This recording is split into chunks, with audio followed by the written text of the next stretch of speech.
Nous sommes là aujourd'hui pour la cérémonie officielle d'ouverture de la 28e édition de la conférence internationale de management stratégique, une rencontre organisée par l'Association sénégalaise des sciences de gestion et qui se tient à l'Université Cheikh Anta Diop, à l'Institut africain de management et à l'excellence universitaire africaine. C'est une manifestation importante qui se tient pour la première fois en Afrique subsaharienne. L'Association internationale de management stratégique est déjà venue en Afrique, mais plutôt au Maroc et en Tunisie.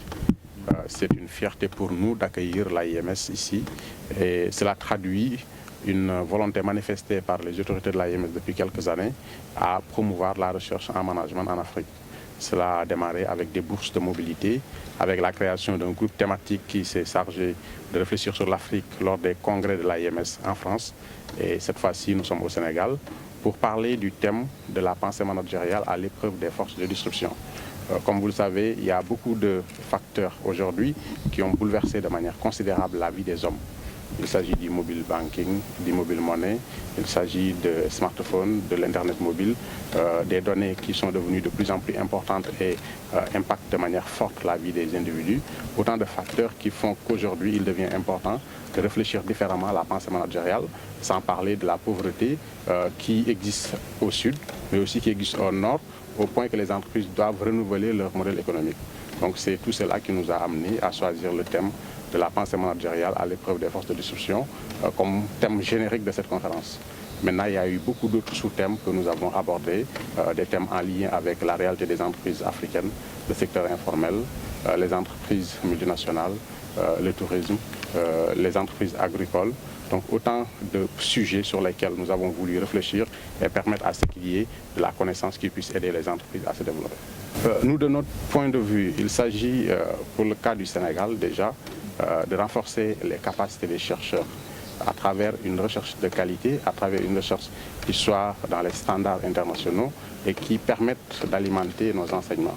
Aujourd'hui, jusqu'à présent, on enseigne avec des manuels, la plupart du temps venus d'Occident. Des manuels qui sont élaborés en totale déconnexion des réalités locales. C'est là parce qu'il n'y a pas eu une production scientifique suffisamment importante pour produire assez et dispenser des enseignements en lien avec le contexte local. Et c'est cela que nous voulons relever comme défi, le défi de la production de contenu. Et c'est cela qui nous permet de dire que notre travail... Le président de l'Association internationale de management stratégique, l'AIMS, qui organise aujourd'hui sa 28e édition à Dakar. Et je suis professeur d'université à l'université de Lille, dans le nord de la France, au nord de Paris. Alors l'AIMS, donc cette association, entretient des liens avec l'Afrique depuis longtemps, puisque nous donnons des bourses de mobilité aux collègues africains, qu'ils soient doctorants ou jeunes chercheurs ou chercheurs confirmés, pour pouvoir venir chaque année dans les conférences que nous organisons généralement en France. Donc chaque 3-4 ans, nous nous déplaçons à l'étranger. Et il nous a semblé qu'après avoir été dans différents pays francophones comme la Belgique, le Luxembourg, le Québec, qui n'est pas un pays mais qui est donc le Canada, la Suisse, nous avions été au Maghreb, donc en Tunisie il y a quelques années, et étant donné les liens que nous avons établis depuis plusieurs années avec les collègues africains et le fait qu'ils se déplaçaient aussi pour organiser des sessions sur le management en Afrique, il nous a semblé à un moment important de montrer aussi de faire un geste important, fort, pour venir pendant ces 4 jours présenter des travaux, écouter aussi ce que présentaient les chercheurs africains, puisque au-delà du Sénégal, il y a beaucoup d'autres nationalités qui sont représentées, des gens du Maghreb, des gens de toute l'Afrique de l'Ouest, des Togolais, des Camerounais, des Ivoiriens, j'en oublie beaucoup.